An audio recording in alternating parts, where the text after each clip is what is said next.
All right. Well, welcome everybody. It's 1 o'clock. We're going to start right on time. We'd like to welcome you to property development. And if you don't mind, just hitting, if everybody can mute, that would be great. Everybody can mute. Again, I'd like to welcome you to property development and permitting resources. My name is Billy Sarno. I'm a broker and realtor in the Puget Sound area. And I know there's a lot of great investors and brokers here, a lot of people that I'd love to learn from and learn with, and could probably easily be teaching, whether it's not this class, but other classes. So it's an honor. I want to just say it's an honor to have you as investors or agents join us for this. This started originally with me when I moved over to eXp a while back. I've been building a team, and I'm just really passionate about educating them. I build homes and flip homes and buyers and sellers. And so I started originally just saying, hey, it would be really great if I could take the agents that I'm working with or the ones that I'm talking to and say, hey, how could we help all of us really learn how to develop land? And that's a little bit of just a quick background on myself. I built my first house in 2008. In the Gig Harbor area. I sold it a few years ago, and now I'm building two more. Been 14 months with the county. Matt Sweeney's been a part of that. Rick Wilkerson, great septic designer, and a bunch of other people in the county have been all a part of it the last 14 months, and we're almost ready for building permits. 2 lots right on the water with the septic systems across the street. And so I get a number of calls from clients saying, hey, I want to build, or I'd like to, can I build on the back half of my property, or could I build a single family home or commercial or whatever it is? And oftentimes I'm calling Matt and saying, because Matt is just an amazing, he's a friend. I mean, I know that, he does it, he does feasibilities for payment, and I reach out to him to do some type of feasibility. But the goal I thought was, how could I train these other agents? Recording in progress. Again, everybody could please hit mute. Again, on here, please hit mute. Thank you. The goal was just to say, how could we help everybody really learn to do a feasibility study, or really be able to do your own homework, so you don't have to always reach out to Matt to find out for a client, or if you're an investor, can I build here? Can I add an ADU? My client wants to know if there's wetland on this property. What can we do with it? How many homes could it be subdivided? So many questions that are here. And sorry, I'm going to try to shut this off on my computer as well. And so I want to, I'd like to then jump right in after I'd introduce myself and just say that was the goal, was to help train these agents. Then we just said, hey, why not open it up and offer it to everybody? And we just didn't realize the level of interest, and we're so honored by that. The agents, investors, all those that are interested in this. Doggone it, I don't know how to shut this off on my computer. But I'd like then to turn it over to give Matt the next hour and a half. I'm sorry, you guys, I don't quite know how to shut that stupid. Next. What's that? All right. Thanks. So the sooner I can get out of this, and let me just say before I introduce Matt, he's an attorney in the Pierce County area, but he's a real estate attorney. He does, he helps people, clients that want to do large commercial buildings, to building homes, to building ADUs, and he knows how to permit push. He helps clients all over the state of Washington, so he understands the various GISs, all the different, a lot of the different realities that go on and what it takes to develop in different counties. So I want to introduce Matt, and Matt, we also just want to say thank you so much for taking the time. I know you put a lot of time into this, and I want to pass it off to you.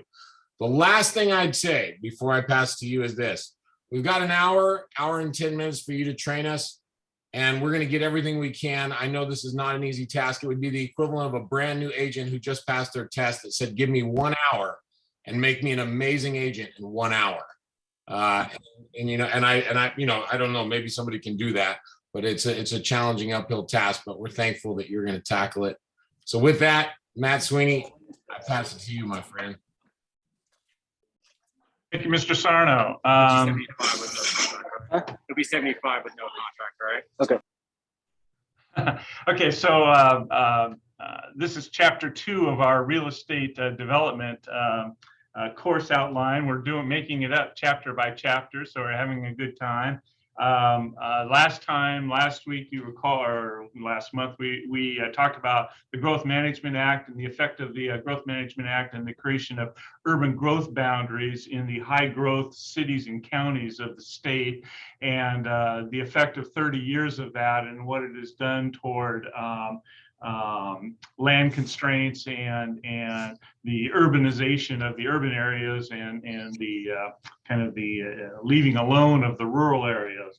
We also talked about utilities and other factors that go into concentrated densities, concentrated development inside of the urban growth areas. Today, I want to talk a little bit about those issues, but in the context of a case-by-case kind of scenarios.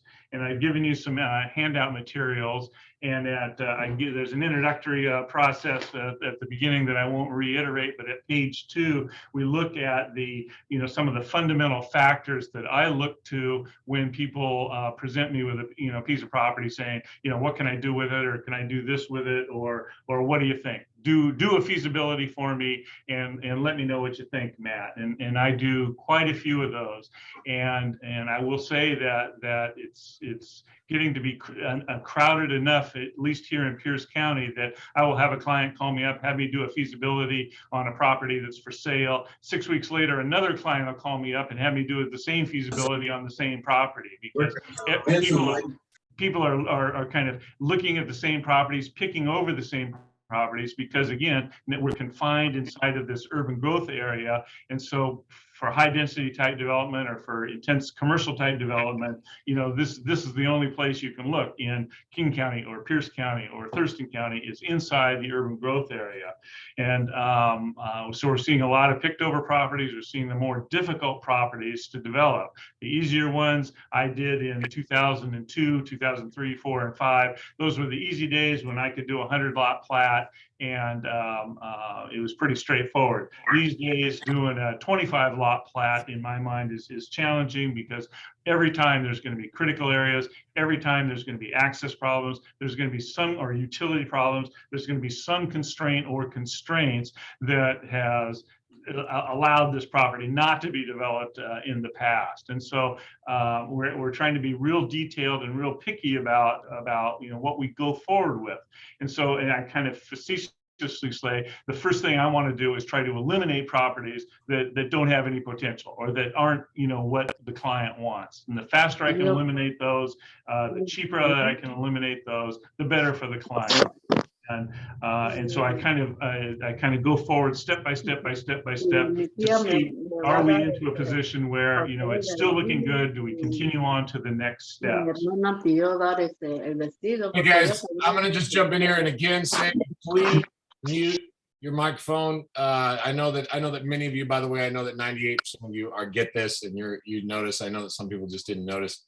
But please mute that. Matt, please continue. Thank you. Okay. And again, the cheapest and easiest way to eliminate properties is to look online. And there's a lot of online resources out there. I mean, so much more than just 10 years ago or even 5 years ago, as the jurisdictions, the cities and the counties have added to web pages and to web databases and to interactive programs and stuff, and it's all out there. And I think I said last time, go search, go look at some of these web pages. Well, today we're going to look at them, and we're going to look at them in the context of properties that I have looked at for clients. I'm going to go kind of fast, and you're probably going to say slow down, but we're going to go pretty fast through the first couple of ones and then slow up for the more complicated ones. But again, this is not a tutorial on any one jurisdiction's web page and how to navigate that web page. We will navigate web pages for a few jurisdictions, but you have to take from that the lesson so that you can apply it to any jurisdiction that you're interested in, because there's way more jurisdictions than there is time to teach every one of those tutorials. And some of the jurisdictions are very user-friendly, and they have good instructional materials right up front on their web pages that you can learn the process by. Other jurisdictions are less elaborate in their web pages just because of the economics of the situation. So you're going to just see a wide variety of sophistication of the web pages from jurisdiction to jurisdiction. So with that, I'm just going to jump into, and if you look on your materials toward the back, I had 5 examples, and I'm just going to jump into the 5 examples that I prepared for today. Example number 1 is in King County. The client calls me up and says, now can you see that as the page, Sarno? Tell me again, you're wanting us to go to No. Do you see where it says example number 1 on the screen? Oh, no. I got to share screen. Sorry. Go ahead. You got to share your screen with us. Go ahead. All right.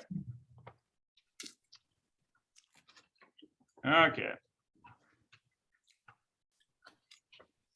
So just going to the examples, number 1 was the guy in King County. He calls me up and says, "Can I break off my parcel and put my in-laws in an adjoining house that I can later sell or use for investment property?" So he gave me the parcel number, and the first thing I do then is go to search engine, and I'm just going to call up Google, and we're going to go right into the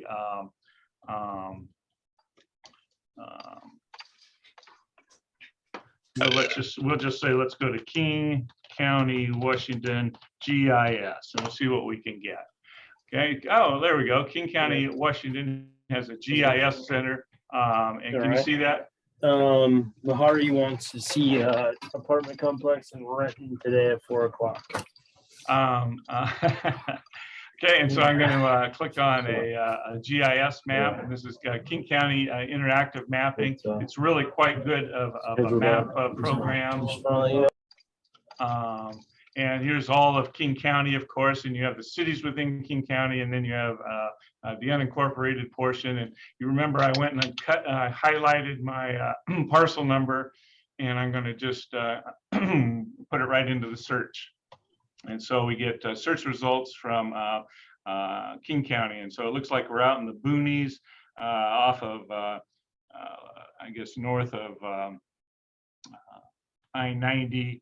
And definitely we're out in the rural zone of unincorporated King County. So when you get an interactive map like this, sometimes they'll have, like up here, so you'll get some indicators of things that they might give to you. Like here's a base map. And so you can just go and click, and you can get your aerial photograph off the base map. And you can get some kind of drop down, which will give a layer list of things. And you can click on these and kind of experiment with them. But for instance, they say flooding. We're out there by Tolt, and I don't see any, it doesn't click on any flooding. Landslide hazard, how about that? They say we might have a landslide hazard out there on our parcel. So you might investigate that a little bit further. And if you go back to the layer list, I think they might have even had a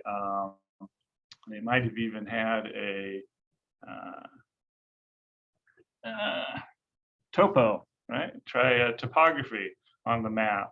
And you click on that, and it gives you some topo. And these are the topo lines. You see they're really far apart. I suspect this property is pretty flat. The other thing you do is always try to left click on the parcel and see if you get anything. Sometimes the interactive function of the parcel will give you a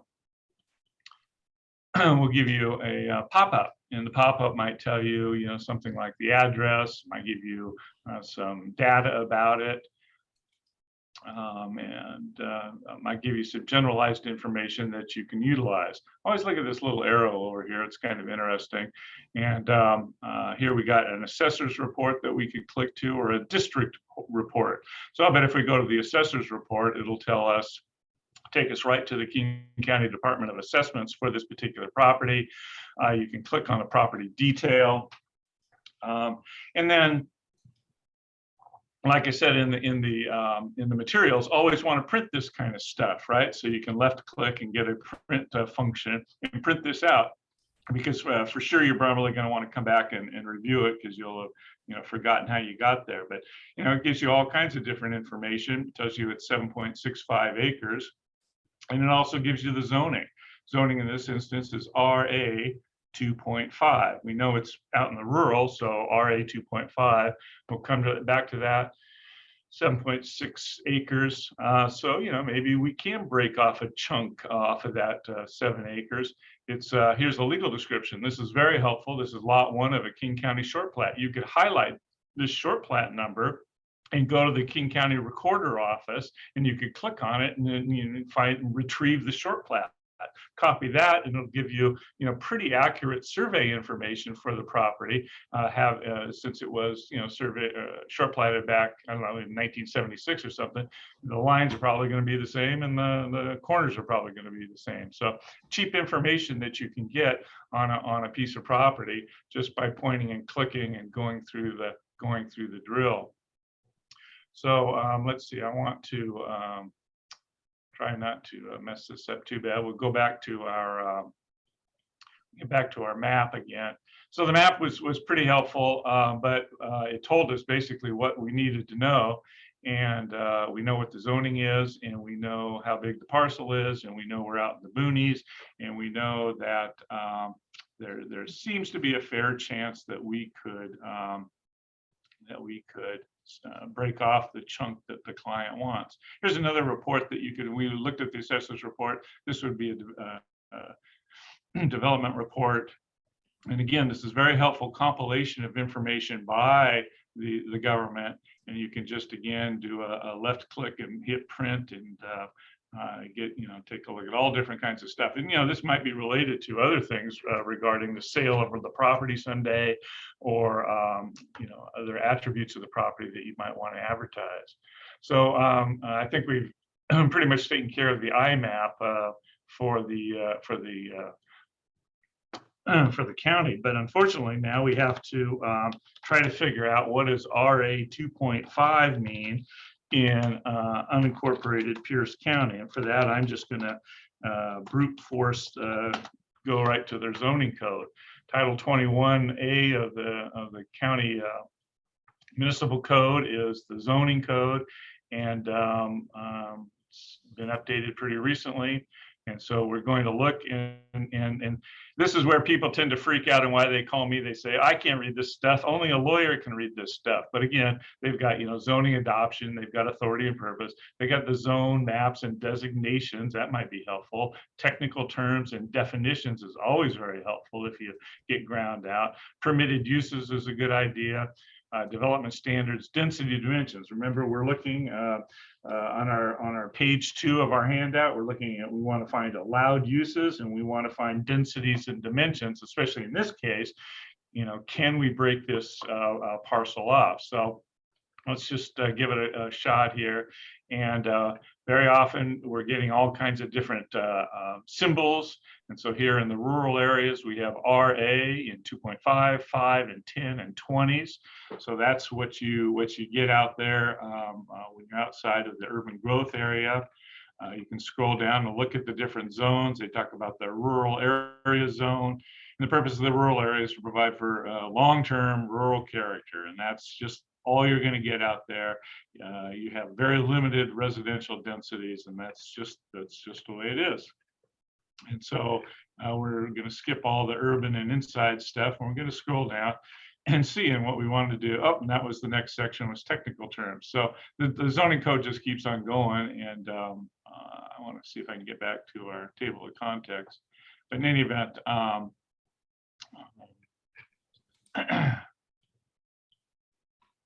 and then we were going to try to find density and dimension tables. And very often now they're putting this in some type of table. So here we have density and dimensions, residential and rural zones, very helpful. And then right across here are all the different types of zones. And down here is the restrictions and bulk, what I call the bulk standards. So right off in the corner, we have RA 2.5. We have a base density dwelling units per acre. And we have 2.5, we have 5, and we have 10. Well, let's do 10 because it's so much easier in my brain. If you have a 0.1 dwelling units per acre, how many acres do you have to have one dwelling unit? Well, I think to take this decimal point and move it over here, you're going to have to multiply by 10. So this is basically telling you you're RA10, you're going to get 10. Now you're going to get one dwelling unit in 10 acres. RA5, it's 0.02, 0.2. So how many acres do you have to get one dwelling unit? Well, to get one, you're going to have to multiply by 5. So you got 5 acres, 1 unit per 5 acres. Then you come over here to 2.5 and you'd fully expect this to be a 4, right? 2.5, that'd be in 10 acres, you'd have 4 2.5 acre parcels. And why aren't I getting 4 dwelling units per acre? It's only 2. So what Kitsap County gives, Kitsap County takes away by saying that your density in RA 2.5 is the same as RA 5, which is a total ripoff. But then you start looking and you go, well, wait a minute, what's the deal here? Maximum density dwelling units per acre. Oh, we can get to 4, but here they've got a little note, 20. I wonder what that note means. Looks like a footnote. What if we went down to 20?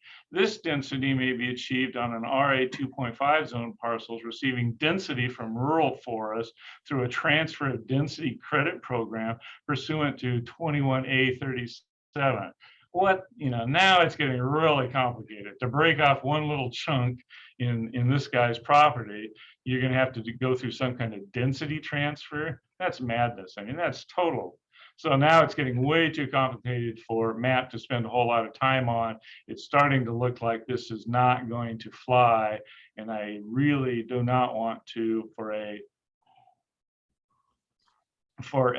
single parcel in the rural zone for a client that's probably not paying me anyhow, I might not really want to spend much more time on this, but we'll go very quickly. And remember, it said 21A37, transfer development rights. Transfer development rights, and it talks, and these are called TDR programs, if you're familiar with them at all. You're taking from a sending site, you're stripping it of its development rights, and you're taking those development rights and you're putting them on a receiving site. So my client's 7.6 acres out there would have to be a receiving site to add to the density to get it up from 1.1 per 5 acres. And so we scroll down, and right here, R2.5 zone parcels except as limited that meet the criteria listed may receive development rights transferred from forest areas.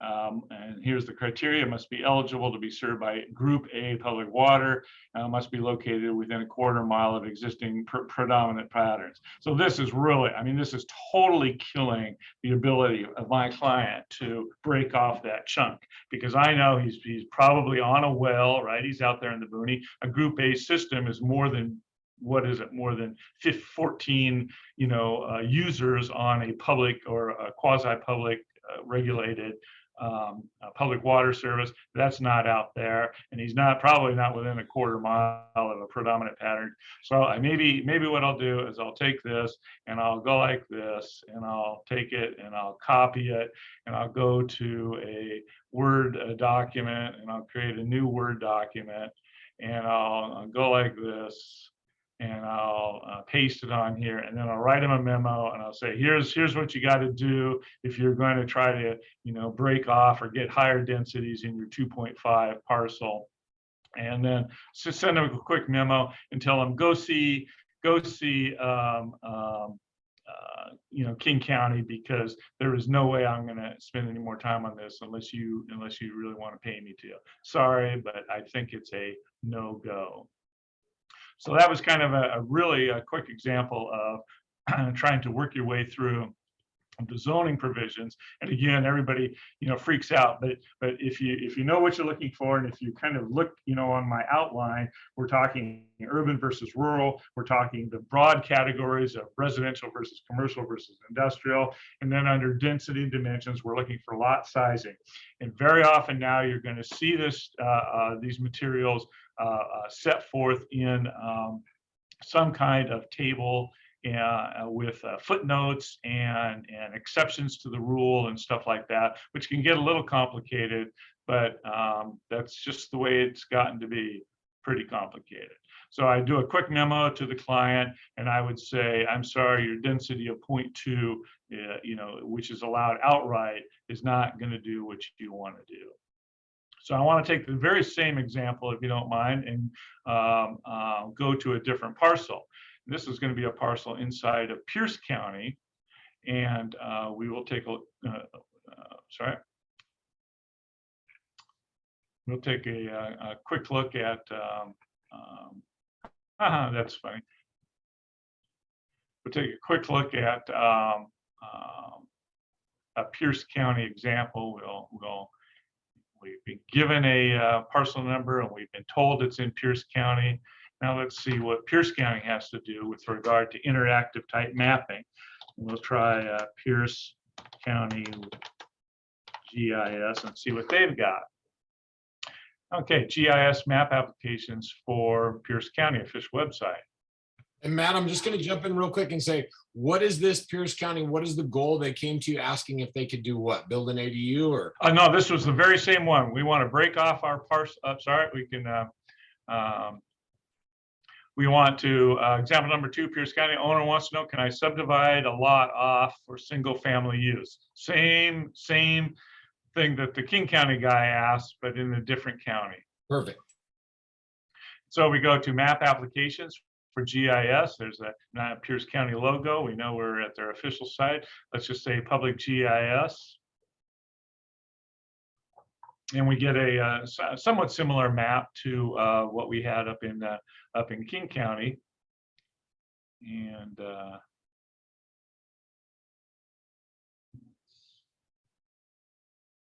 I don't know if I can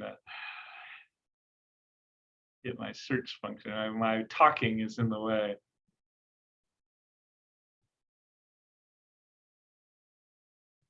I'll tell you what, I'll do it the easy way.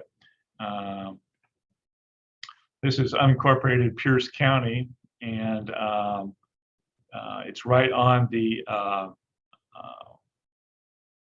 line between the city of Tacoma and unincorporated Pierce County.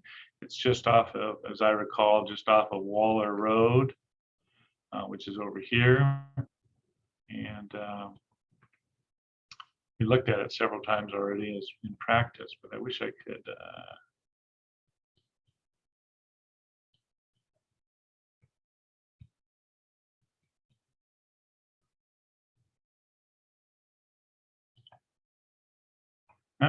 So in any event, Pierce County has the very same functions with regard to left clicking on the interactive mapping and getting what you're looking for, or getting some parcel data from these folks. And again, I was going to look for Golden Given. And I'm afraid I'm choking, all because this, if anybody has a great idea on how to get rid of this thing, I'd really appreciate it.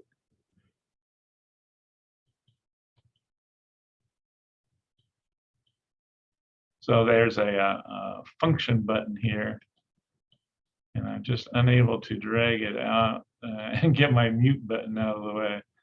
Let's see.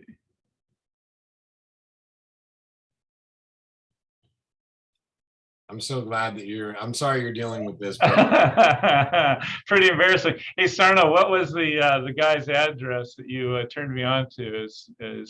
Oh yeah. Let me see if I can pull that up real quick. It was he wants to build on the back half of his lot. Yeah. It was a good example because it showed interactive, but I can reach for it. Let me see if I can get it. Just a second. Here it is, right here. I got it. You ready? You know, what street was it on? It's on 9th Avenue. It's 8801 9th Avenue East, Tacoma.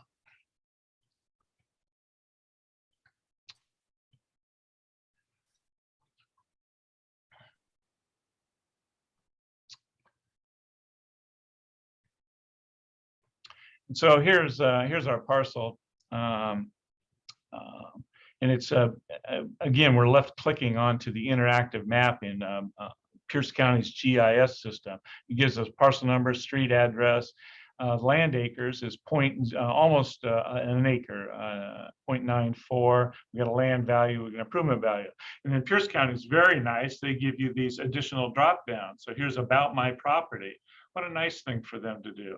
And so it comes on and you're immediately going to want to print this, and it gives you all kinds of interesting information about that particular piece of property. The current zoning is called SF, or what we call single family. The community plan areas, Parkland, Midlands, Parkland, Spanaway, Midland. Let's see, development moratorium, no. Jurisdiction, unincorporated Pierce County, school district, about the property, natural environment. Possible site constraints, aquifer recharge, yes, and then everything else is no. Right of way, oh, this is a good one. Right of way needs area, yes, so keep that in mind. Wetlands, county wetlands, so watch out that it gives you a good heads up on stuff. And again, you want to print that and put it in your file and keep it for future reference. They also have an Assessor Treasurer's information portal, and you can click on that and it'll take you right to that parcel at the Assessor Treasurer's information portal. And this is our property owner. This is our legal description. Gives you some tax values, land size, building, gives you some sales. Sales, very interesting. Oh, it looks like in 2007, 2008, this one went into foreclosure. Somebody overpaid for it in 2006 and then lost it. Those were the good old days, just a few years ago. And then John stepped in and bought it from the Bank of New York. Good for you, John. So that was interesting information that you can get. That you can also go immediately to the Auditor recorded documents. This is really good and really easy point and click to give you interesting information that may come in handy in your feasibility. And so here would be the deeds that were the quitclaim deeds, maybe the deed from the Bank of New York to good old John back in 2008. Might be helpful if you ran into something with regard to the parcel. Also very good in Pierce County, since I think we're out here in the boonies, and I suspect we might be on septic. So here, find septic as-bills. And it takes you right to the health department webpage for septic document lookup, and they've got they've microfiched in I think they've scanned and microfiched pretty much all of their documents in Pierce County for septic. And so you can go, and all you real estate agents know that every time you do a sale of a house, you've got to do a on-site report, right, for report of system status. And this gives you interesting information about the system. It might even give you like a rough diagram of where the drain fields are, or where the chambers, pump chambers and stuff like that are, and it'll give you an assessment of it. So good stuff to have just in case you need it. But I know we're probably going to be on septic out here because we are kind of in the boonies. Let's see, we look at the other ones. So sometimes they'll have over the years they'll have several of these that you can take a look at. So really good drop-down site for Pierce County. It takes you quickly and easily to a bunch of things. But let's talk about a little bit maybe more parcel specific. Again, we can do the background map that we saw before in King counties. We can get aerial photos. We can zoom right in on the property. And you can see on our particular piece of property here, the house is offset from the larger parcel. So the house and the improvements and stuff like that are offset. And so you've got a potential area here for breaking off and putting another, creating another building lot and putting another house on. If the house had been right in the middle and all this stuff had been spread all over, it would be, much less of an opportunity. But this is very, very favorable for future potential development. Okay, while we're at the aerial photograph, let's remember there was concerns about right-of-way. Okay, so again, we're out in the boonies here, kind of in Pierce County. So here you see some pretty good pavement, and there's a fairly good width here. I suspect this is 60 feet. Here, the pavement turns the corner and then trickles out, and pretty soon, and your frontage for your potential lot, you're on a gravel drive. This is probably 30 feet of right-of-way. Very often the county is going to want additional right-of-way when you do a short plat, and they're going to ask for more. And if they might only say 30 is inadequate, but we'll live with 50, and so this parcel would be required to contribute 10 of the additional right-of-way, and then this parcel in the future would contribute the other 10. But again, taking 10 feet off of this parcel's not a small and takings. I mean, it's a pretty big whack. And if you wanted to try to mess around with it, Pierce County has a very fun let's draw pictures. And so you can go down and you can draw, and it will give you some dimensions as you draw. And it's kind of hard to see, but let's just go down 10 feet or so, and then let's click on over here, and let's just go down 10 feet or so. And I can see its feet because I can just barely see against the backdrop. In fact, it might be easier. Yeah, so and then let's just hook it up and see what we get. So this is a pretty big chunk off the old frontage situation, especially when you look at all the junk he's got here. I hope that's not an indoor or underground swimming pool. I hope that's an above ground swimming pool. And there goes a big chunk of his driveway, and can't park there anymore. And so so arguably that in a short plat situation, to break this chunk off, you have a right-of-way concern by the county, and they may want to take some. But let's just pretend, okay, so they're going to take that much. Let's see what can we do with what's left. Let's go down here and say, how many feet do you think that is? It's going to tell us, oh, it's about 130 feet that they're leaving us. Well, that was nice of them. And so to get what, a 7,000 square foot lot or something like that, maybe we go out 60 feet or something, just for fun. And go down here. And so, arguably there's your building lot, right? And 7,000 square feet of a building lot potential. And may work for the client.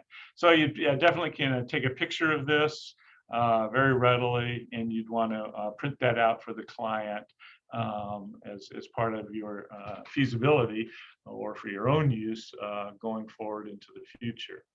So let's talk a little bit about some of these other layers that they might have.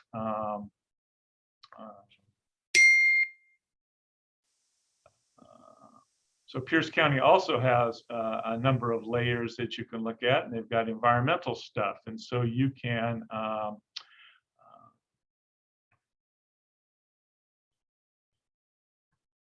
you could say, are there any floodways? Are there any hydric soils? Are there any whatever? Let's just say, are there any wetlands?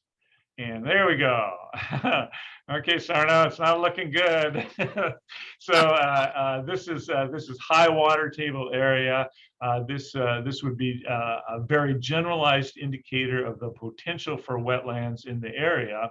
And you remember from our aerial photograph, this is all wooded in here. So, you're probably going to want to get your boots on and get your biologist out there and figure out, is that a regulated wetland in there? In Pierce County, they have a very generalized blobs like this of color, but they don't make any representation that there's necessarily a wetland there. They're just telling you to kind of watch out. Up here, however, is a hard and fast outline in a wetland area, and you could click on that and see our little arrow right here. Wetlands, and it's actually been designated as a wetland and mapped as a wetland. And here is a wetland application or permit number, and you could highlight that, and you could go to Pierce County and click on their permit retrieval system, and you could actually find out why was this thing designated as a wetland, and you could go online and find the mapping of this and what the buffer might be, and all sorts of other good information. But again, given the fact that this was pretty heavily wooded down there, there may be a depressional area in there that's holding water that could give you grief in the event that you tried to do a short plat. And Matt, when you usually do your feasibilities, will you click on all of those, or will you just? Oh, just the ones I think. I mean, it's let's see, regionalized floodplain. I don't think we're in a flood. If I was near a river, I'd probably think about floodways. I might think about FEMA or a federal map, flood panels. Hydric soils I like to click on, but usually they don't really have much on the way of that. So yeah, you can click on them all, but I kind of have intuitively, I know that the soils are lousy out there, and so you're probably going to get this. Let's see what this one says right here, just for fun. Potential wetland review, yes. So somebody, who knows what that means. But in any event, very generalized information for generally on a GIS, unless it has that kind of hard designation. So under parcel, you get all kinds of different parcel stuff. And what interesting thing is you could click on here to find out, are there any building permits pending for this particular parcel, or are there any other development permits? And I don't think it is. It's an old dog, but it'll tell you what the community plans are. Remember, we already looked that up, but it's the Parkland Midland plan. And somewhere in here it says zoning, and it'll give you the zoning, which is SF by color, and other things. Also, we have utilities. Okay, well, maybe, who knows, maybe there's sewers right next door, right? So very good interactive sewer maps for Pierce County. You can go and try to find the manholes, and you can try to find the main sewer lines for the county. And so when you click on it, well, here's the main sewer line, and each one of these is a manhole. I think this is Waller, and you can click on the details, and it'll tell you it's a sewer manhole. And you can even retrieve the sewer drawings, which is very helpful. If the sewer line is right out front of your property, you can get the sewer drawings. You can find out, are there stubs out to your property? How deep is the interceptor for the sewer project? And really good stuff that you'll just send to your civil engineer when you need to. And boy, will that civil engineer ever think that you're smart. But we're obviously pretty far away from sewers, and it's going to cost a lot of money to bring a sewer line into here, and we're not sure that it's worth it. Interestingly enough, over here, for sure, the city of Tacoma is probably fully sewered, but given the urban growth areas and sewer service areas, I'm not sure that the city of Tacoma would extend sewer out here. But if you go up here, you can find where they actually have done so in the past.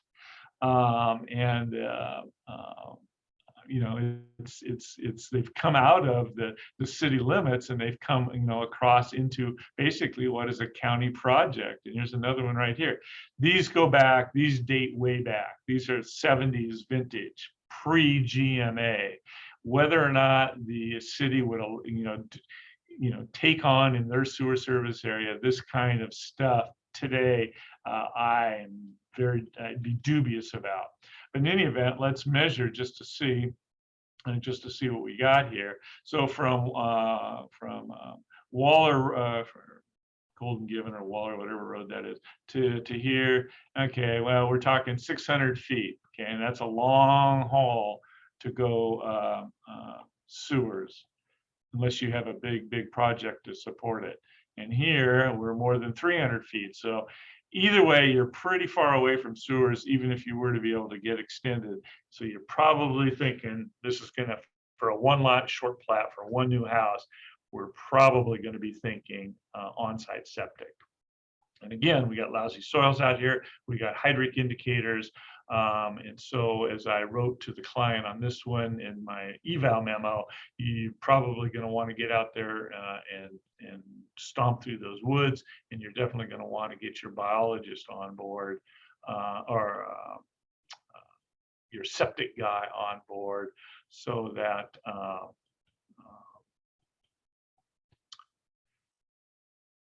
you can check out the soils, because you're going to have to find the existing drain field, and you're going to have to find out new reserve drain field areas and new primary drain field areas if you want to build a house out there. Hey, Matt, I'm just going to jump in right here because this is a Yeah. really common question, and I know we're going to get to Q&A, so I don't want to. Yeah, no, that's fine. What do you got? But this idea of, you know, a lot of people, I've got another client, he's actually in here right now, a friend of mine, and we've looked at some, you know, building some homes, and the question of bringing sewer to an area, because sometimes depending like on what like if you're gonna, let's say you're gonna rent it out to somebody who does adult family homes. With adult family homes, you can't be on sewer, it has to be on septic, you know, it can't have an HOA. How far, in just general rule of thumb, real quick, how far are we talking?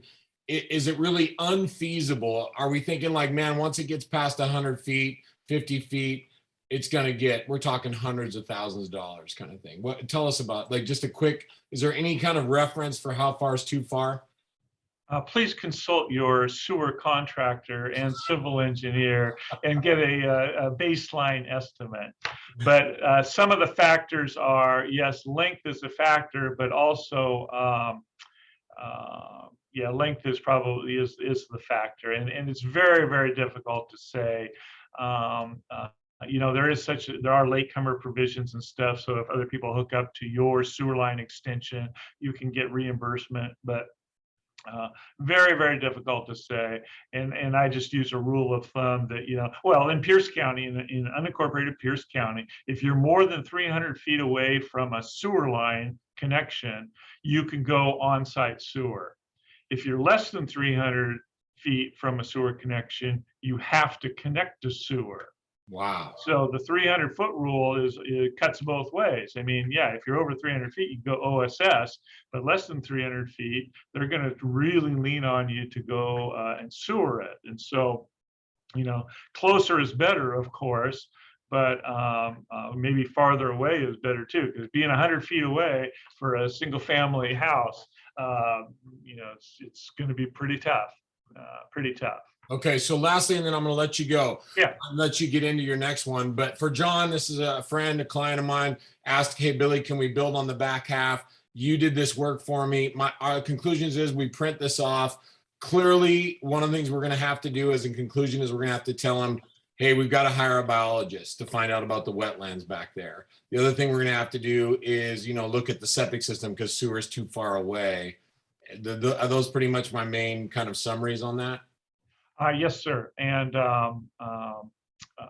but let's find out first. Let's see what SF says. Okay, let's because we're supposed to do number one, the allowed uses zoning designation, and we're supposed to figure out what our density and dimension table. And remember how we got fooled up in King County just on the first example. Let's take a quick look. And so this is Pierce County's Planning and Public Works web page, and it's very good web page. And you can they've got parcel information, and they've got you know, all kinds of stuff. About my property, we already did that. What's allowed in the zone is kind of a zoning breakdown.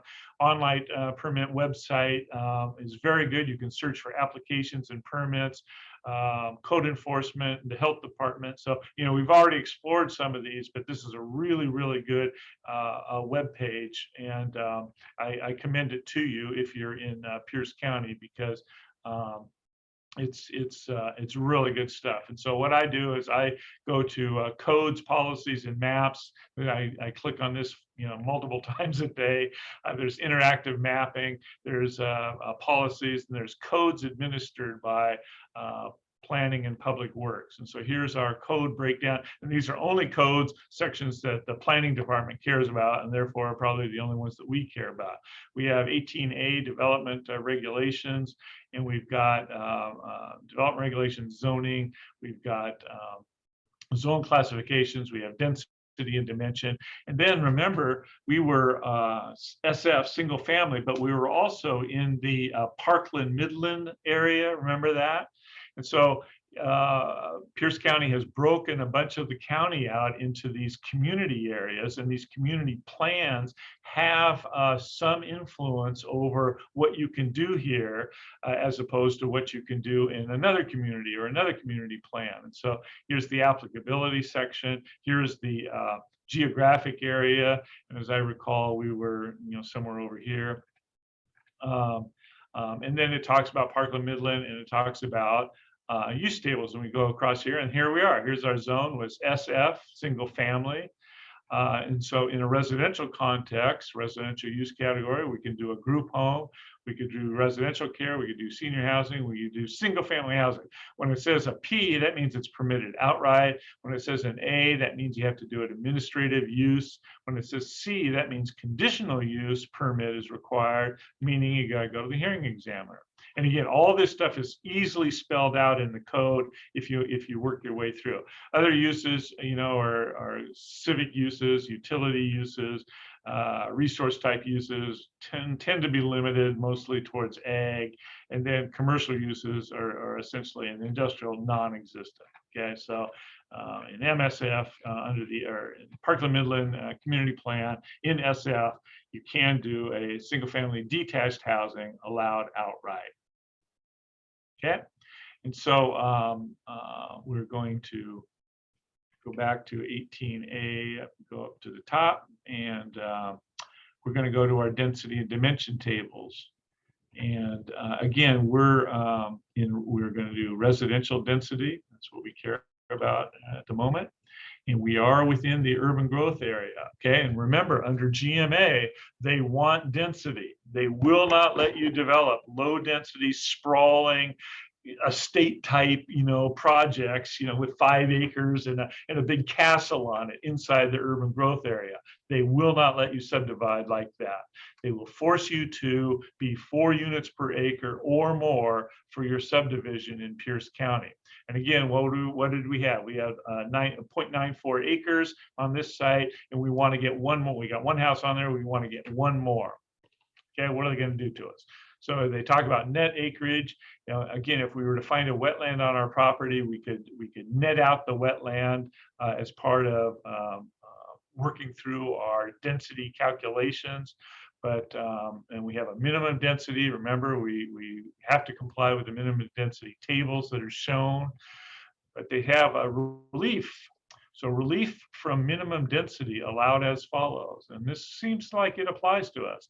If a lot is more than 300 feet from a sewer hookup, the minimum density shall not apply, provided that only one lot of the proposed short plat, remember we're going to short plat our property, can be greater than 7260, and provided that what we're going to do on our short plat is not going to preclude future access.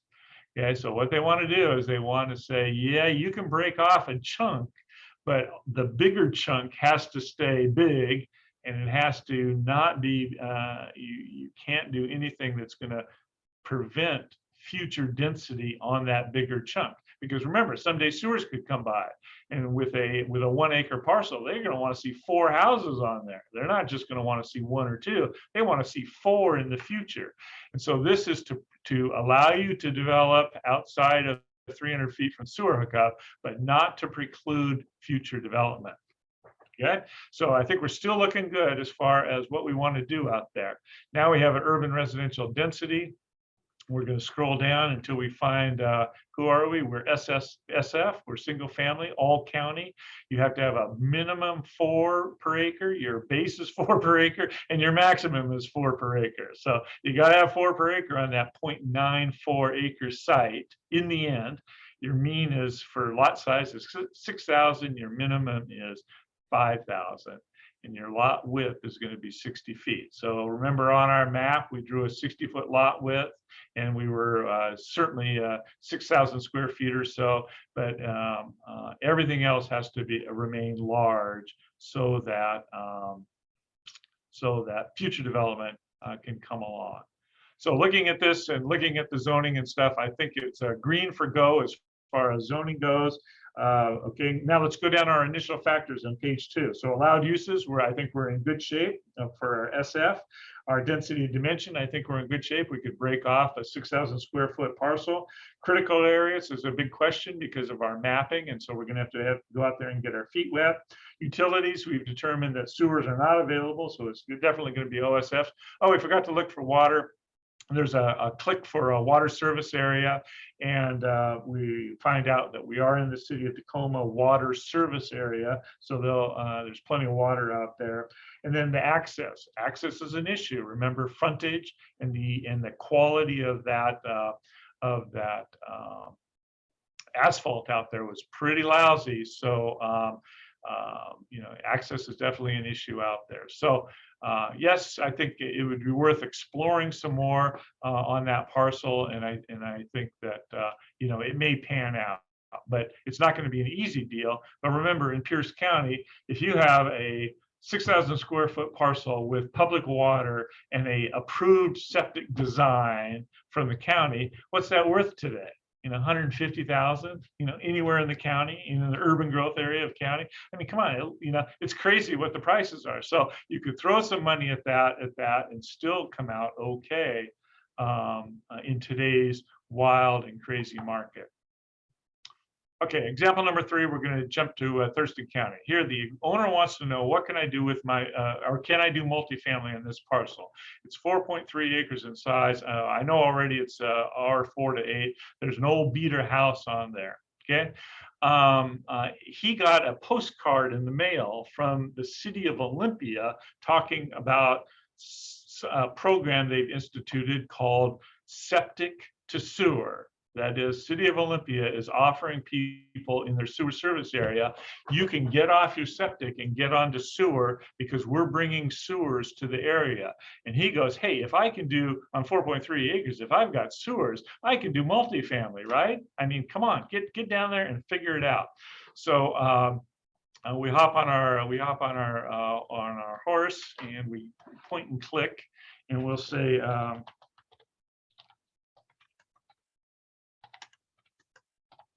And see what they've got. Thurston County Geo Center home, online maps, quick property search, parcel search, printable maps.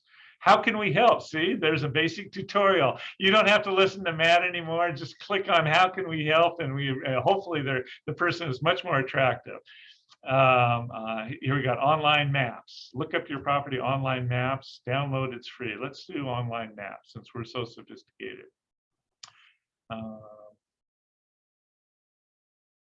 Let's see.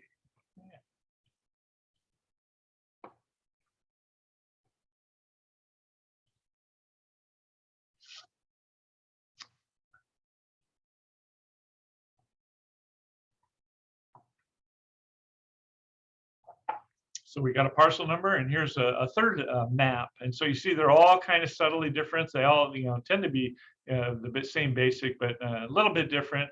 I still wonder who the people are that create this. We put in our parcel number, and we have one result found. Why it's not a Zoom.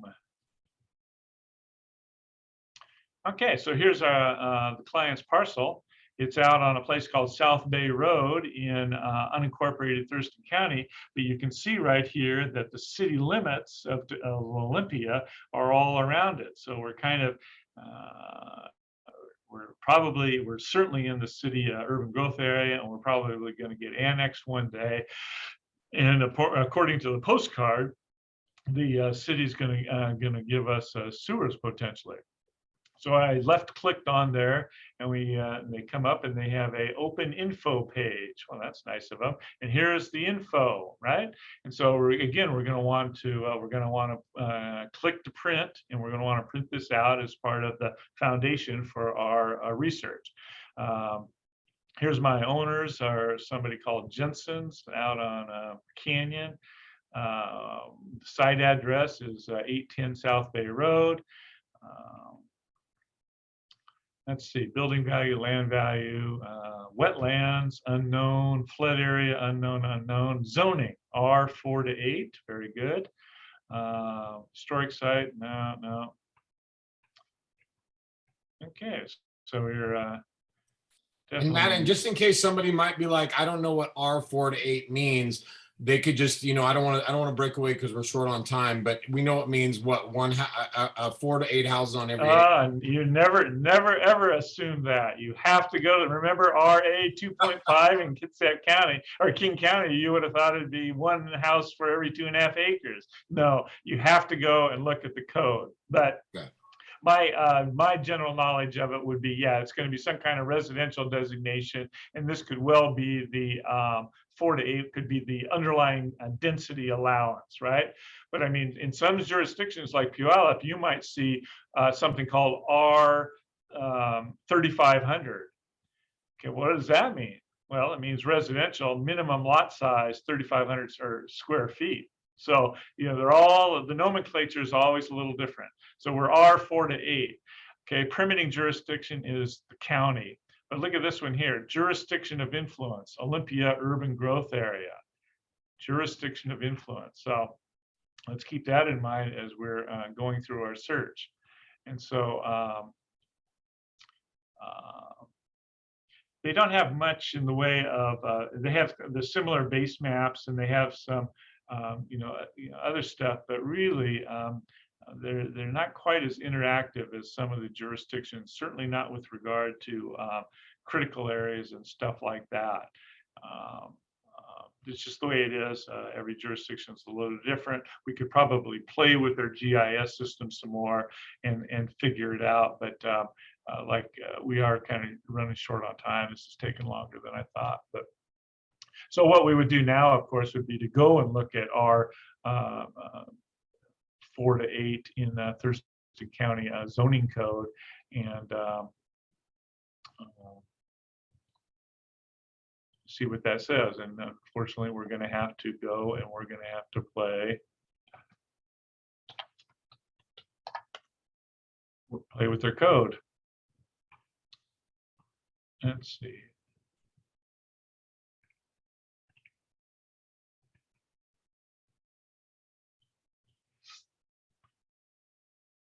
So we got land use ordinances in Thurston County. Read the code, see the title numbers. They have broken down their ordinances. Remember how we had a Parkland Midland Spanaway community plan area that we had to go look at in Pierce County? Well, here they've got Olympia urban growth area. So they have specific zoning for both the Lacey, Tumwater, and Olympia urban growth areas. So even though you're in unincorporated Thurston County for your project, you've got to go and check out the zoning code for the urban growth area specifically that you're in. So we go to Thurston County codes, and they've got a code section, and we're going to scroll down until we find. See, normally we would just go right to Title 20 zoning, but that's for unincorporated Thurston County outside of urban growth areas. Here's Lacey, here's Tumwater, here's Olympia. Okay, and so they're going to have Olympia urban growth area. They've got general provisions. They've got residential districts.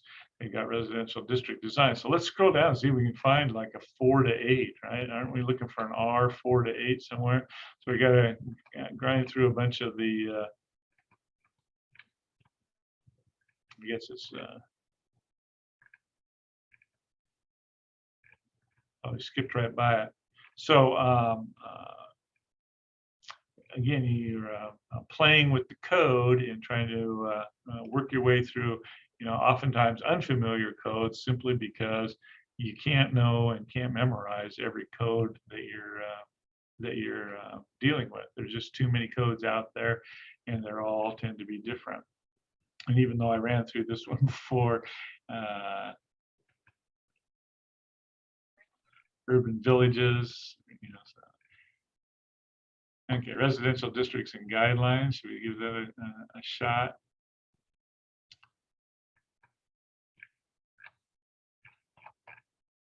I don't like that one too much. So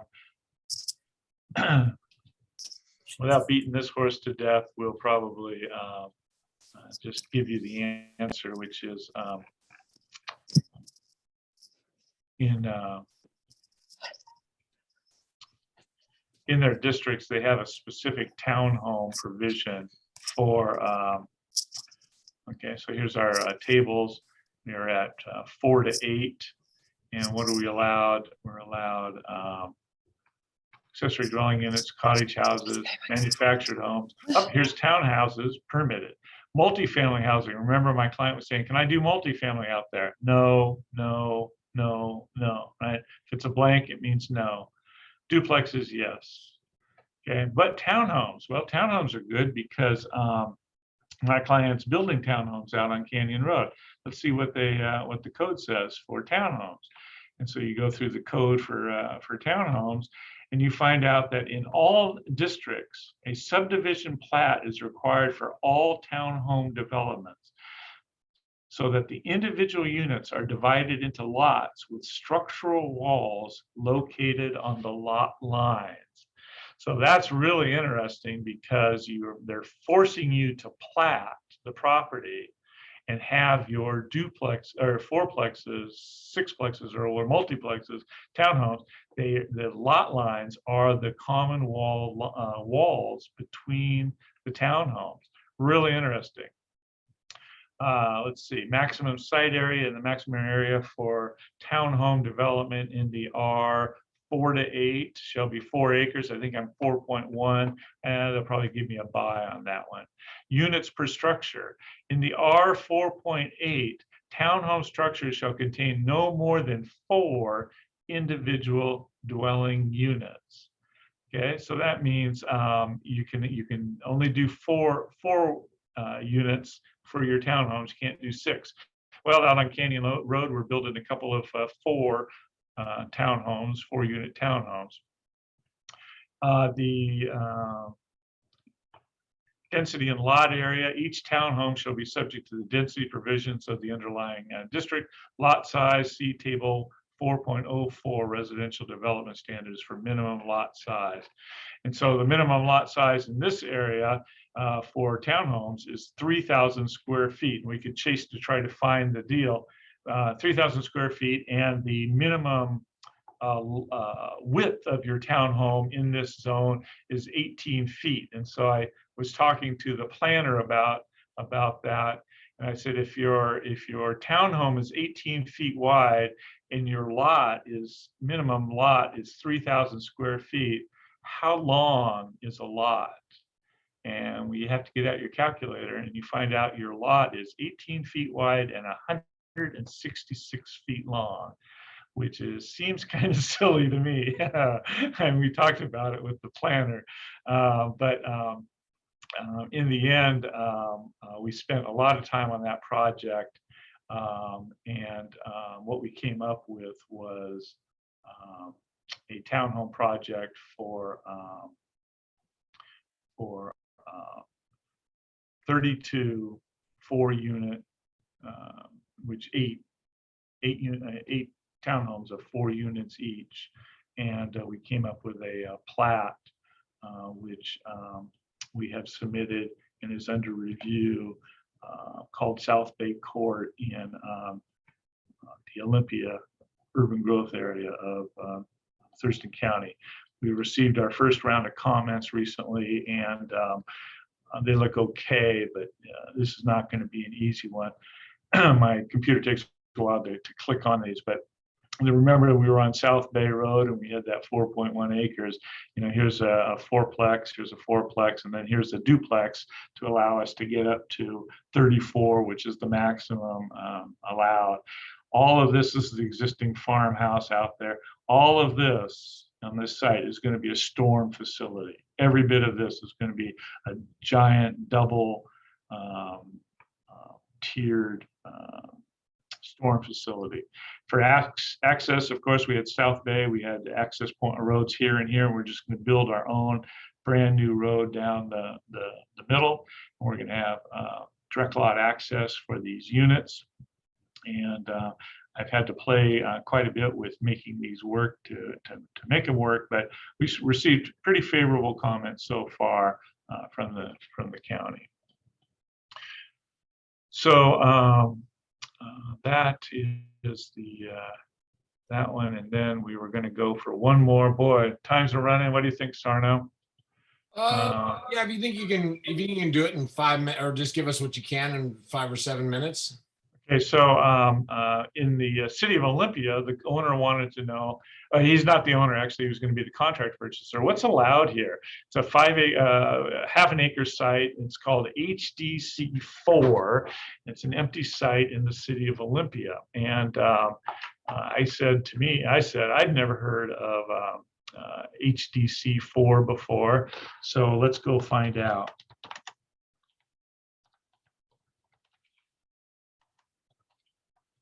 And I got to play a little bit with the city of Olympia's planning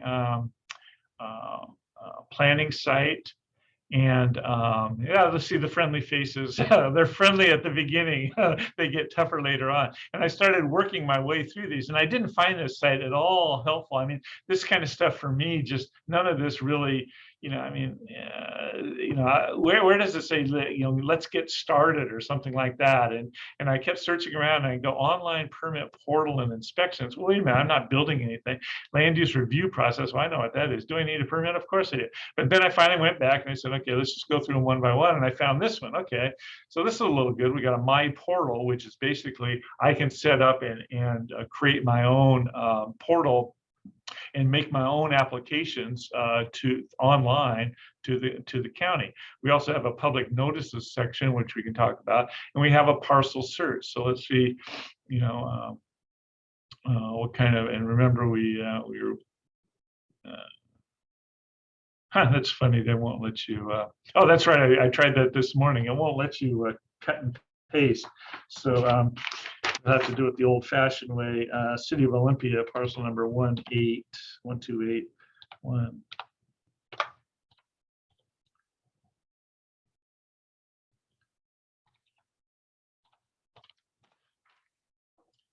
And so here we are out on Kaiser Road. It's a high density corridor. Oh, HDC, high density corridor 4. Here's the owner, the details, pretty rudimentary details, pretty rudimentary zoning. So not real helpful with regard to, that kind of function. Pretty rudimentary given. So I wonder if there's a map.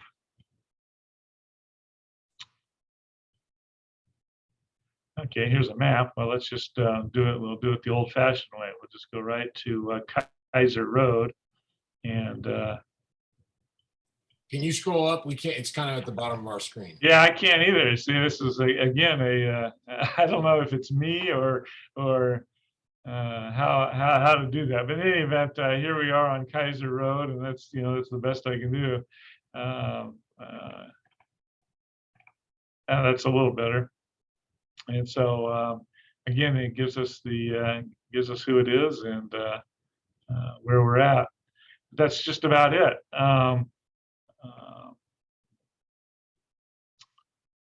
Let's try something base. Let's just say city of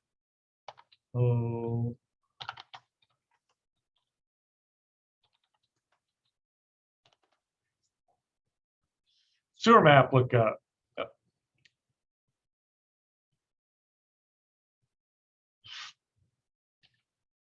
So let's go over to Kaiser Road and see. So now I'm having to just kind of do it by brute force, right? Because you know, again, the web page to me, maybe I just can't figure it out, but I had a hard time with it.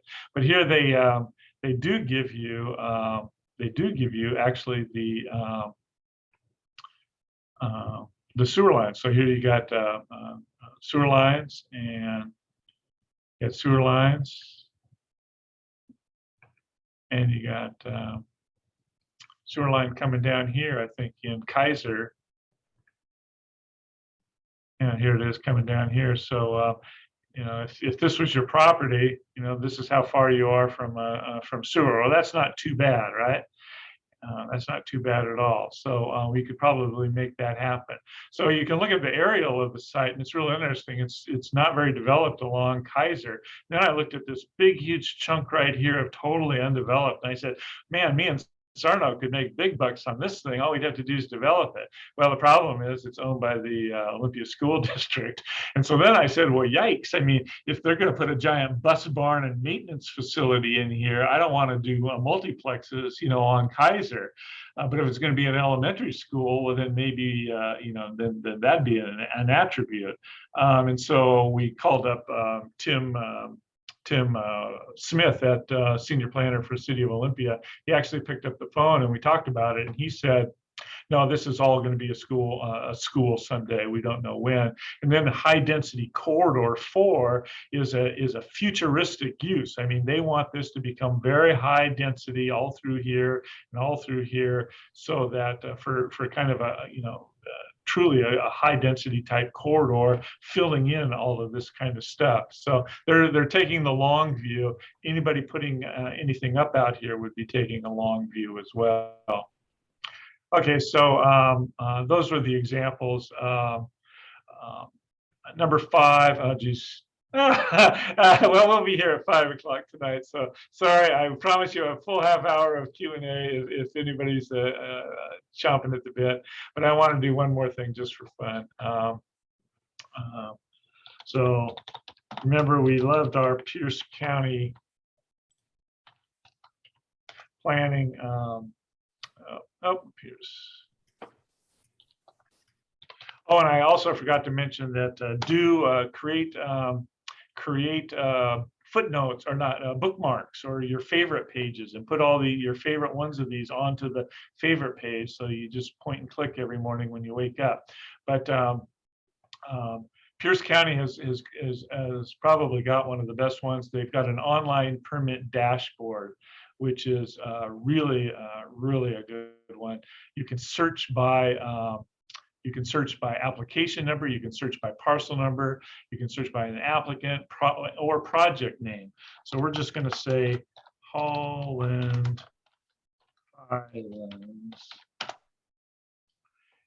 Holland Highlands is a project out in unincorporated Pierce County. This is all of the permits associated with the Holland Highlands project.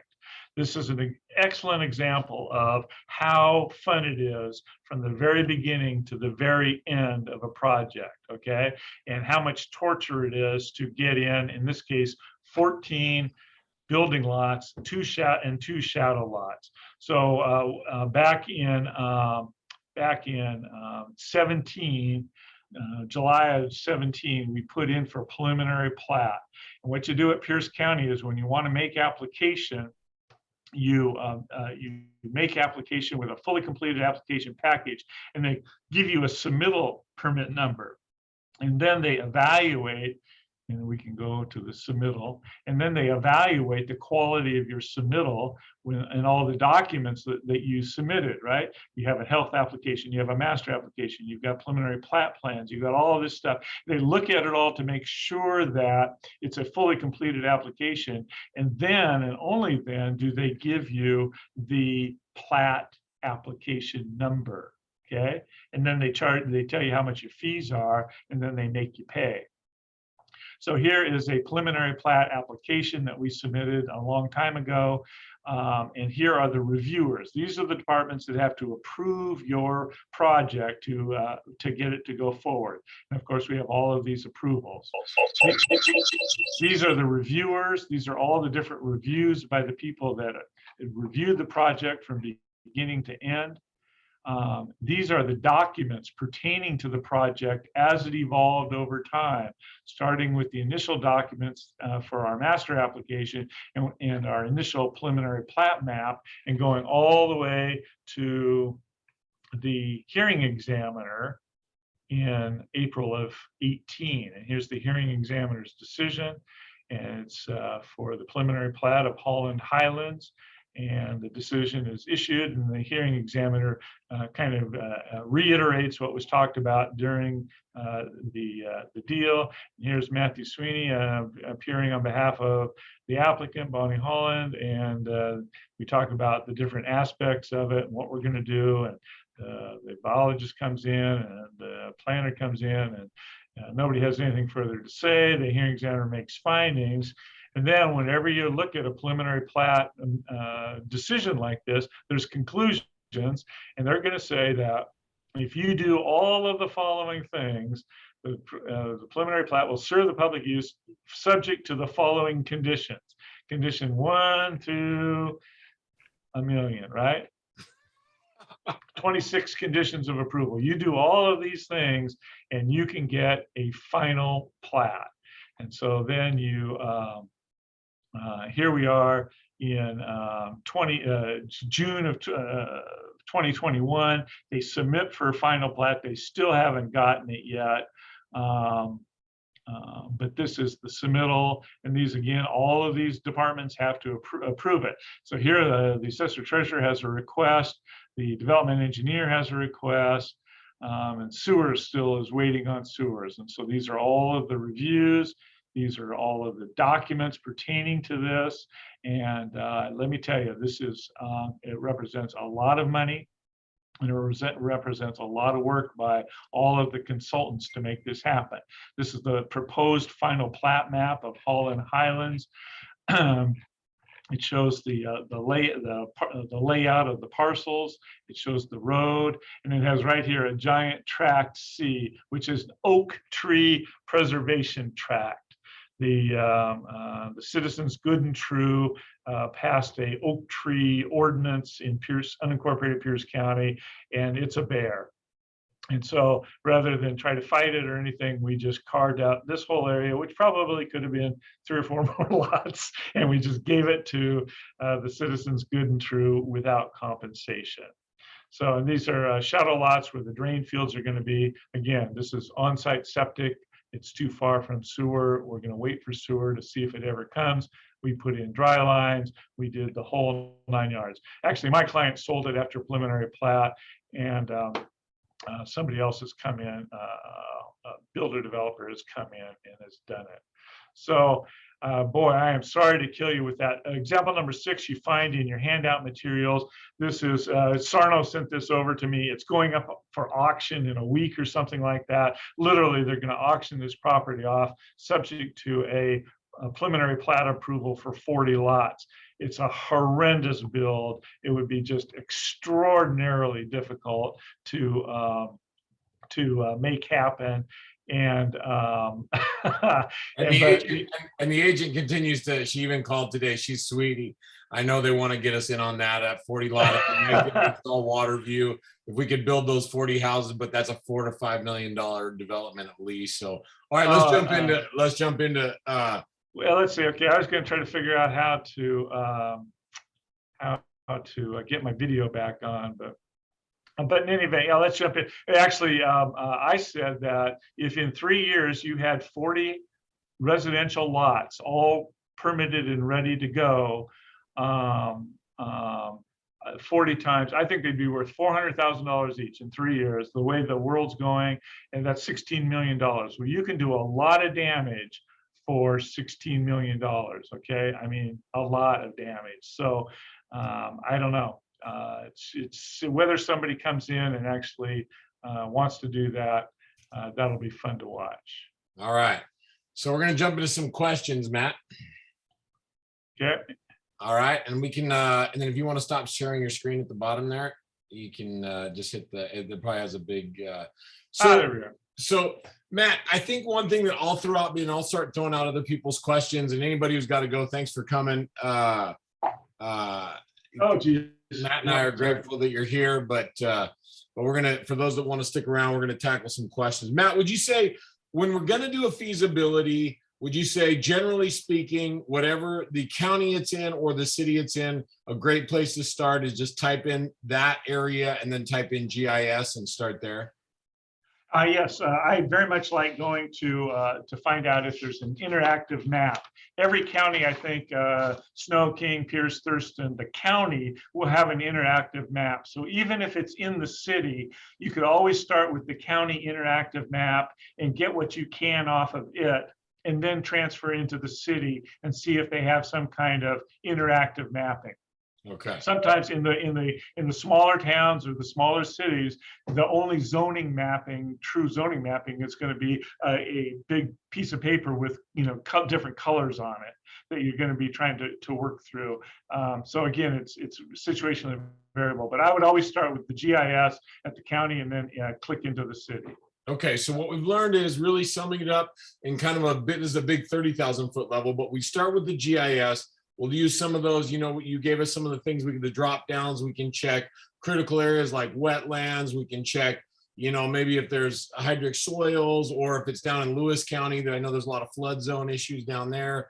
So checking on that, but we can also check a big one too, like you talked about, is like if it's on a slope. I mean, the slopes are a big deal, so we can see topo maps and see if it's got topography. But then after that, Matt, after we do the GIS, then we could maybe sum it up by saying, hey, then we want to check out the health department, or maybe check out like, what we can't find there. Let's find out about sewer, septic, that kind of thing, would you say? Or what would be your basically summary? I just start with the GIS, and then that takes me and that tells me where I go from there. Is that what it is? Pretty much so, yes. And again, the GIS and the drop downs and the where it said about my parcel, about my property, it's going to give you what the zoning is, but you don't, but unless you're pretty comfortable knowing what the zoning represents, R 2.5, RA 2.5 is going to mean something different, depending on where you are. So ultimately, I think, some of the more sophisticated jurisdictions will have about our zoning, and they'll give you a brief rundown on each one of them. R 2.5 means the following, but more often than not, I go in and find the actual zoning code, and I go to Title 18A or 21A and find out what the zoning is and what the density is and what the lot sizing is. So, but again, going down the list that I provided at page 2, I mean, all of those things can be found on the GIS, and then in the county planning sites or the city planning sites. You can generally piece your way through that stuff. That's great. Okay, I'll get some questions now for people. Natalie had a great comment. Thanks, Natalie. She said, I usually simply email the planner and ask for the code link. They mostly respond within a day. So she just kind of, threw that out there. That was great. Very much so. Okay. Then we had a question on any recommendations for survey companies. I threw out Aspen. I know that Matt's not in the recommendation business anymore. If you look on the first section of my handout, this is Pierce County's handout for area surveyors, engineers, geologists, and consultants. So if you look at that, that'll give you the ones that are working in the area. Yeah, just scroll on down and call them up, see how busy they are. They'll laugh. Okay. Well, yeah, tell them you want it done this week and they'll have a good laugh. That's right. All right, next question. Can you talk about urban reserve zoning? How difficult is it to rezone, and how often are counties typically revisiting urban reserve area to become regular residential or urban zoning? I'm not sure what jurisdiction you're in when you use that term. In Pierce County, for a while, they had something called Reserve 5 or Reserve I think 2.5, and they had the urban growth boundaries, and then right outside of the urban growth boundaries, they had this reserve area. And the thinking was, this is where we will first expand our urban growth boundaries. Okay, this is going to be, it's reserved for future urban growth boundary expansion. Pierce County has, I think, totally eliminated that concept. And when you go now to the urban growth boundary and step 1 foot over, you're into rural 5 or rural 2.5 or rural separator or something like that. I think they've eliminated the rural reserve notion. If you're in a different county and they have an urban reserve, I think it's probably the same thing, that the line is here and you're just outside the line. People ask me this all the time. When are they going to move the lines? We need more land. It's too constrained. And I say, well, that's very much politics. And the politics starts at the governor, literally at the governor's office and at the state legislature, because they are the ones that implemented GMA, and they are the ones that are going to give a signal to the counties, or to the cities to relax and expand the urban growth area. In order to do it under the Growth Management Act, you have to do something called a buildable lands inventory. And I think all the jurisdictions routinely go through and do a buildable lands inventory. I was down in Lacey. I really wanted Lacey to push up north beyond all that stuff they've done north of I-5. And I searched and found a recently done buildable lands inventory where the city of Lacey has concluded we have enough buildable lands for the next 10 years. Well, by concluding that, they are precluding ever, for next 10 years, expanding that urban growth at line. Only when you get to the point where your buildable lands are not sufficient for the next duration, 10 or 20 years, are you going to be allowed to expand the urban growth area. However, politics is politics. The legislature gives, the legislature can take away. I'm a great one for let's repeal Growth Management Act and say it really worked well. Hooray, 30 years later, it's a success story. Houses cost 10 times more than they used to. Let's get rid of it. But we've never seen government get rid of a program in my lifetime, and certainly nothing like the GMA. So I think that your reserve areas are going to be very difficult, but that would be a local jurisdictional issue to talk to the planning director and the powers that be locally. Okay.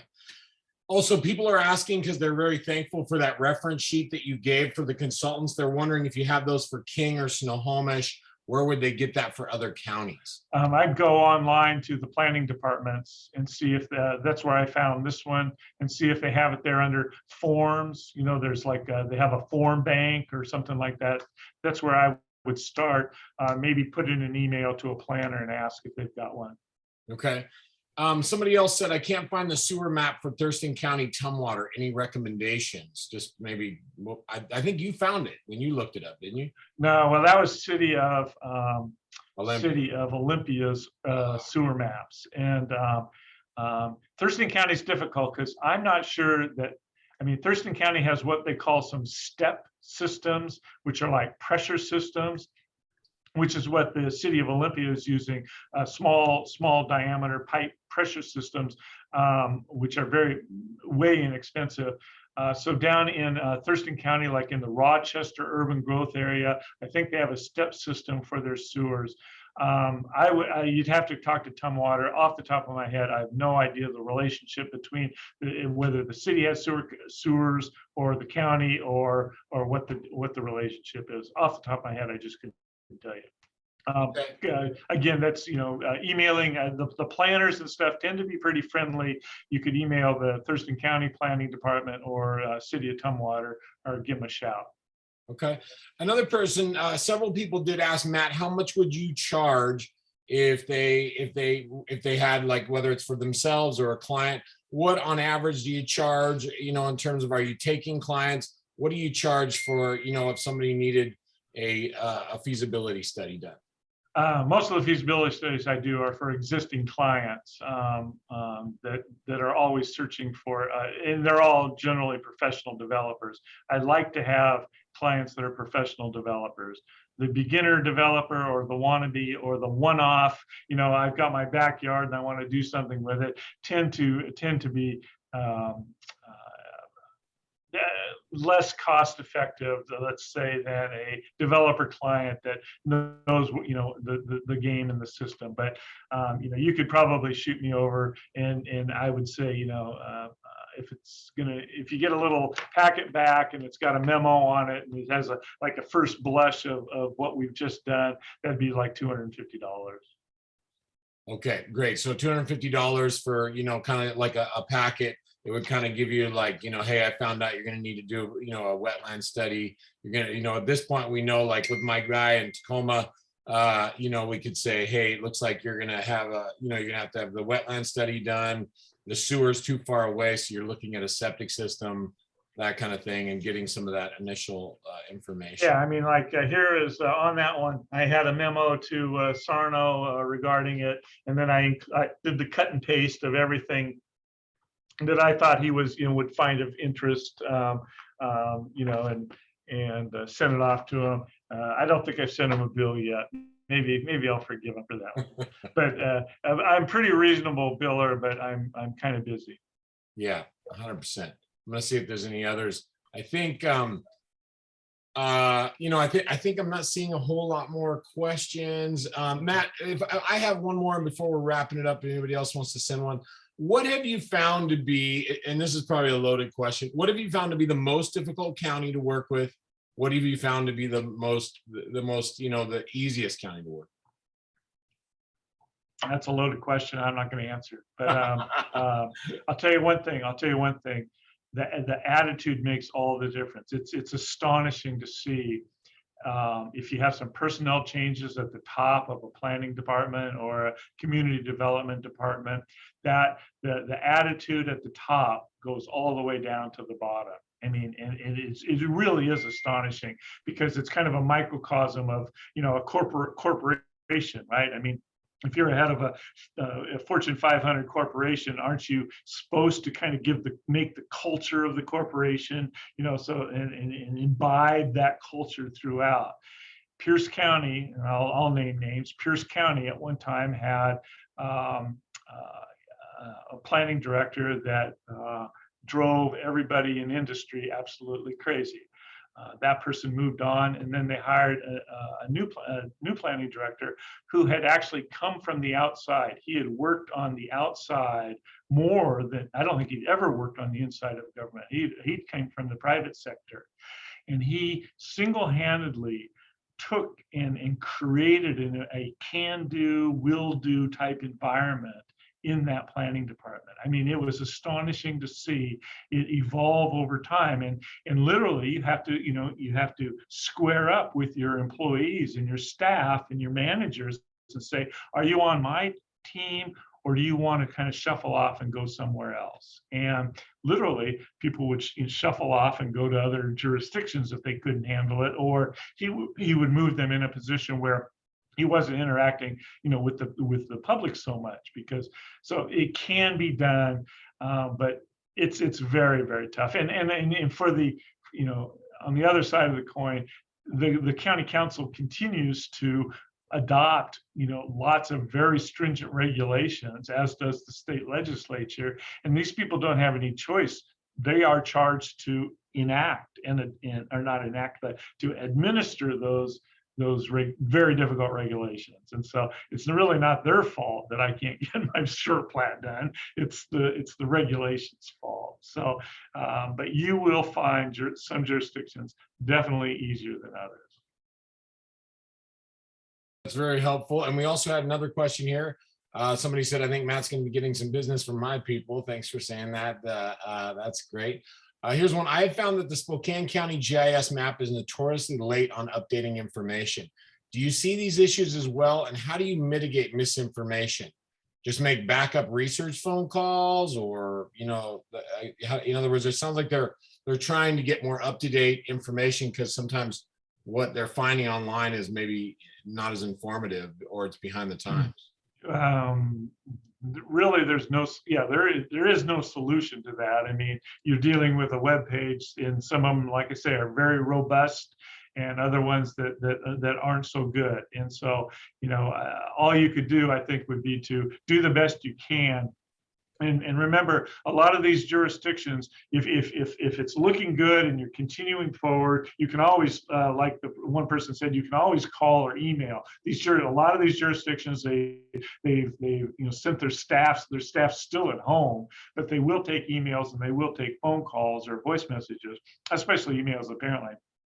But ultimately, what you're going to do is you're going to put together a site plan, and you're going to put together a narrative on what you want to do, and you're going to go down for a pre-application meeting or a conference with staff, and you're going to thrash these issues out. And that's the ultimate. I think that's the last thing on my checklist for researching the property is to go make an appointment. And go talk to staff either formally through a pre-application meeting or informally if you can get a hold of them.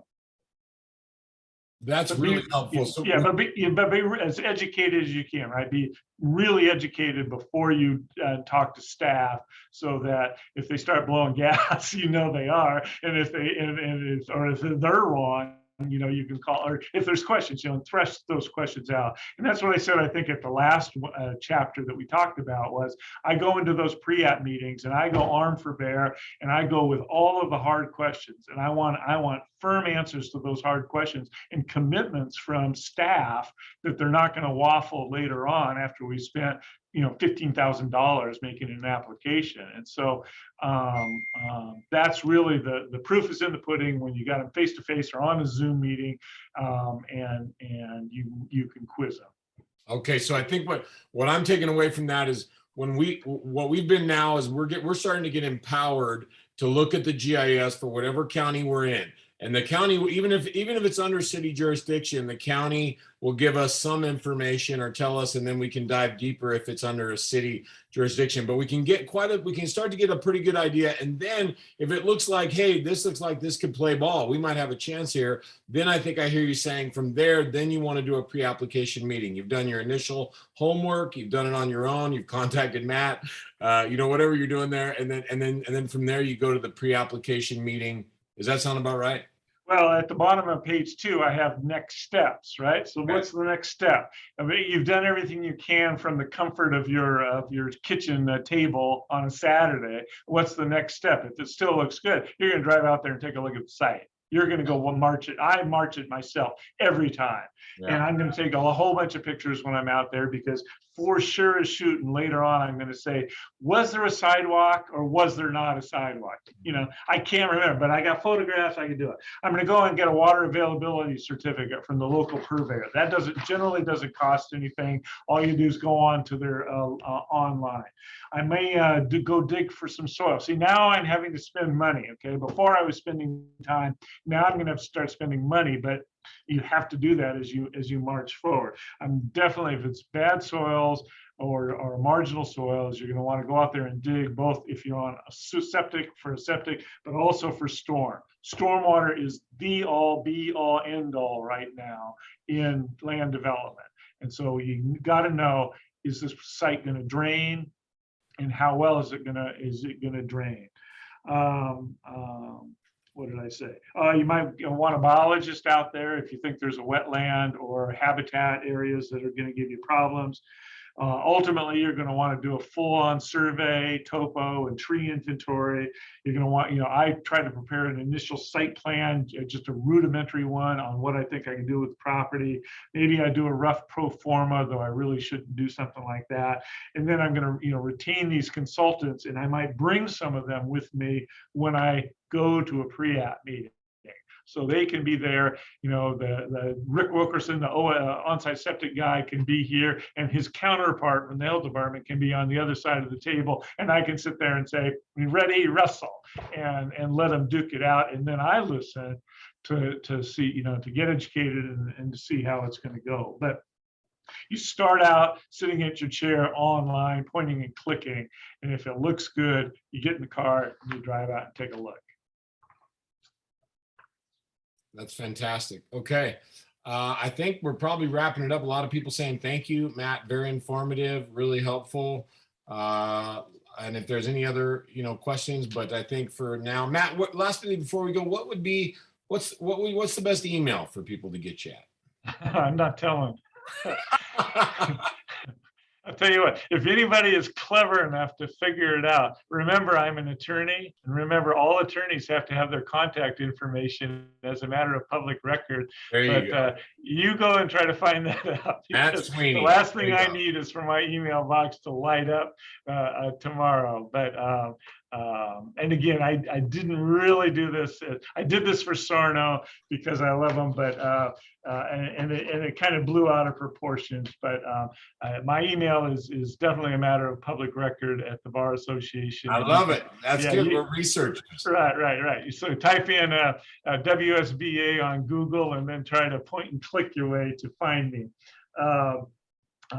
So, and again, the one thing I didn't really mention, but I wanted to was, and I could have showed you was on the handout. I had a City of Olympia calendar. Okay, this is a search calendar, and it has all of these different point and click things on it.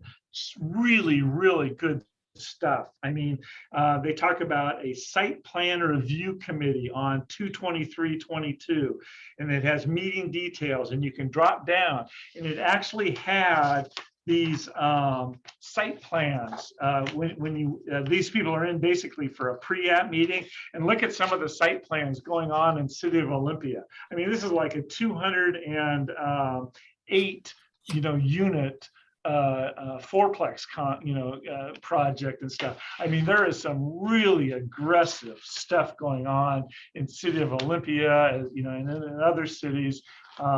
And if they can get out of the ground and if they can get it done, those folks are going to do very, very well. And that's so great. That's the problem, is figuring out what can I do with the property, getting it permitted and getting out of the ground. And if you can get out of the ground, I think anywhere in the Puget Sound area, you're going to make money, unless it's you run into big problems, or unless all we have right now is, what do we got, Sarno? War in Europe. War in Europe.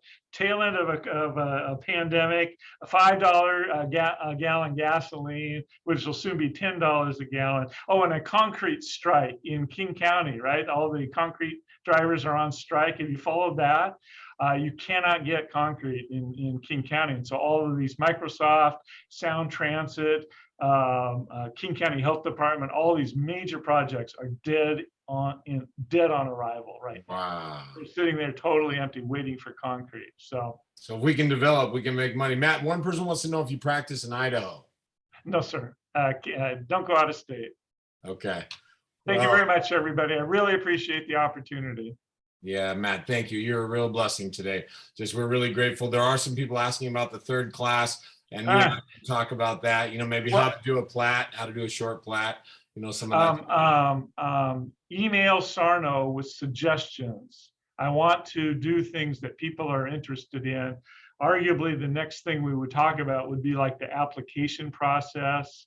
But even though there's people that are way better at that than I am, that might be something we could talk about. But email Sarno if you have any, if we get kind of a vibe of a direction that people want to go, we could put something together. Actually, I love this idea. We'll talk about it. I do think this is the hot topic: DADUs and ADUs.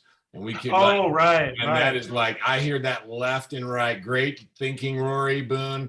I think that chapter 3, how to do, and then also another one is permit pushing, because, we've talked about, kind of this initial stuff, but the DADU and ADU thing is just smoking hot. So I agree. That was a great. Just as go to the City of Seattle webpage on ADUs, they have pre-approved box ADUs that you just drop on your backyard. All the permitting has already been approved, building permitting. They've got a spec, and I think they have a manufacturer's, and you just go and dump them in your backyard. Wow. So go check that out. It was really, really very fascinating, but we could talk about that. Okay, I'm going to go, if you don't mind. Hey, great. Have a great day. Thanks for your time, man. Everybody, thanks for coming. Blessings. thank you. Have a great day.